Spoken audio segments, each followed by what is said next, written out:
plenário do STF deve julgar hoje um recurso extraordinário que contesta o pagamento de uma indenização bilionária à empresa aérea Varig. A companhia quer ser indenizada pela União pelo congelamento nos preços das passagens ocorrido há 27 anos.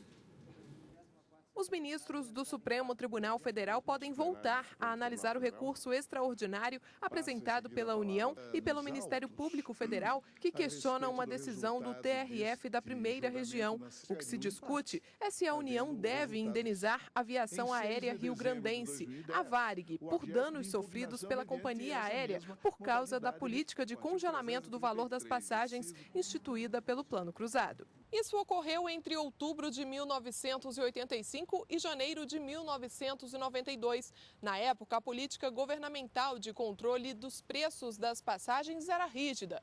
Mesmo com um aumento significativo no preço do petróleo e dos custos de operação, os valores das passagens não foram reajustados. O plenário do STF começou a julgar o processo em maio do ano passado, mas o pedido de vista do ministro Joaquim Barbosa suspendeu o julgamento. A relatora, ministra Carmen Lúcia, chegou a apresentar o voto e foi favorável à Varig. Segundo ela, o dano causado à empresa ficou comprovado. Agora, a análise deve ser retomada com o voto vista do ministro Joaquim Barbosa.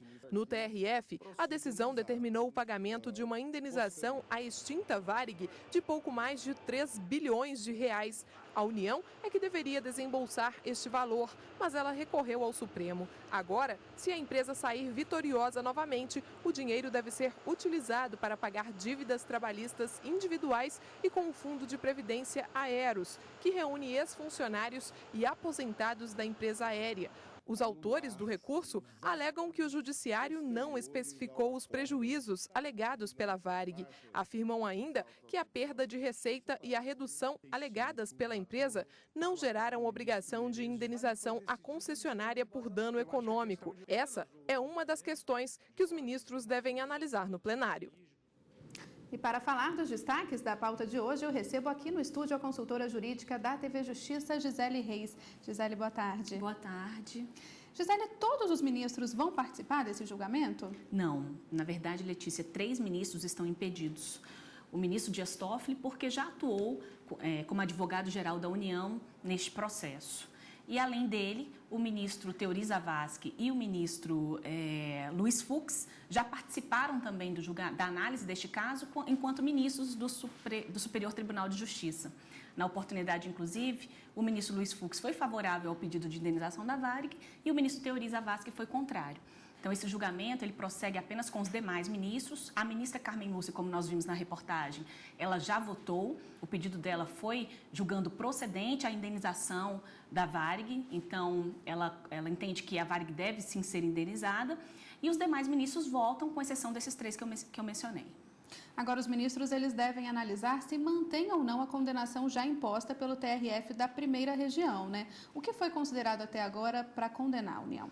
Bom, este caso ele começou na Justiça Federal em Brasília em 1993 e toda essa indenização que tem sido requerida pela Varig se funda num contrato de concessão de uso que foi celebrado na década de 80 e também no Código Brasileiro de Aeronáutica. Na época em que esse contrato foi celebrado, estava em vigor a Constituição de 1967. Então, esses dispositivos, de um modo geral, eles traziam a previsão de que essas tarifas na aviação aérea, elas deveriam ser fixadas, levando-se em consideração os custos das empresas de aviação aérea.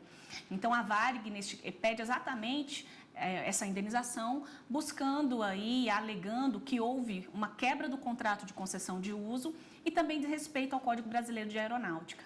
O Tribunal Regional Federal da Primeira Região, ele confirmou essa indenização, atualizada dá mais de 3 bilhões de reais, e foi nesse sentido, levando em consideração todas as provas que já estavam produzidas no processo, inclusive perícias contábeis, no sentido de que houve realmente uma perda significativa da Varig em relação à política tarifária adotada na década de 80 e 90.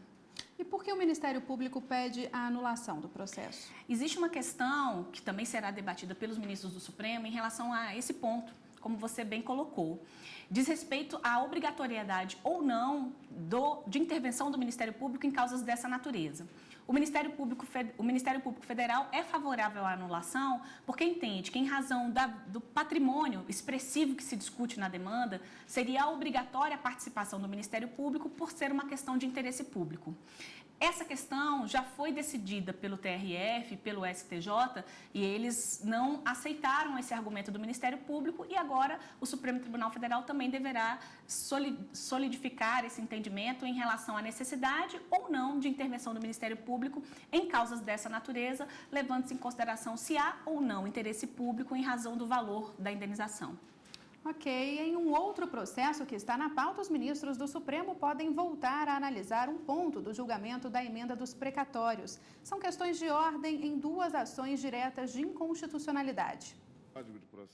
O plenário pode retomar o julgamento de questões de ordem nas ações diretas de inconstitucionalidade com a apresentação do voto vista do ministro Luiz Roberto Barroso.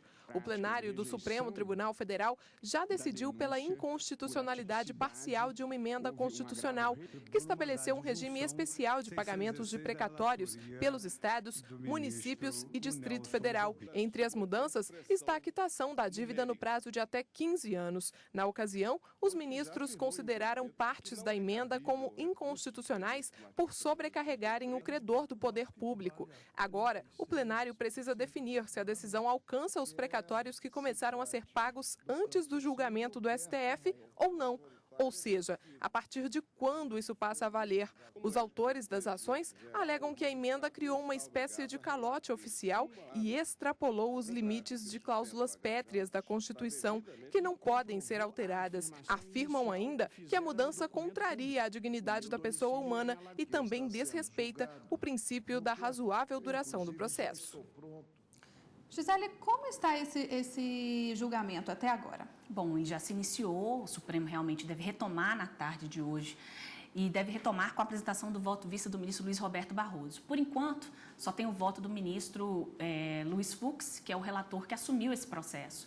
E ele vota no sentido da modulação dos efeitos, ou seja, ele entende que essa emenda constitucional, embora ela tenha sido declarada, parte dela inconstitucional, ela deve vigorar por mais 5 anos até o final de 2018. A partir daí, devem incidir as regras que o Supremo, na verdade, entendeu que serem inconstitucionais. Essas regras não valeriam mais e passaria a valer a decisão do Supremo do final de 2018 para frente. Então, por enquanto, o julgamento está assim. O ministro relator já votou nesse sentido, ou seja, ele entende que esses efeitos da decisão do Supremo, eles devem se dar somente a partir de um determinado momento.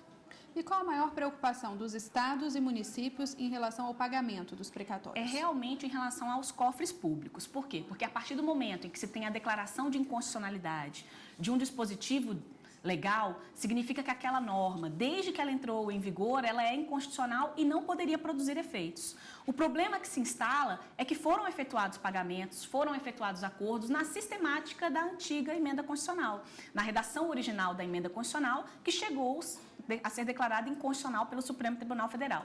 Então, a grande preocupação é saber, e aí, como é que ficam esses pagamentos que foram feitos e como é que ficam os acordos que já foram celebrados na vigência da emenda constitucional, enquanto ela não havia sido declarada inconstitucional. O Supremo, então, deve se debruçar sobre essa questão, apenas sobre esse aspecto, ou seja, apenas em relação aos efeitos da decisão.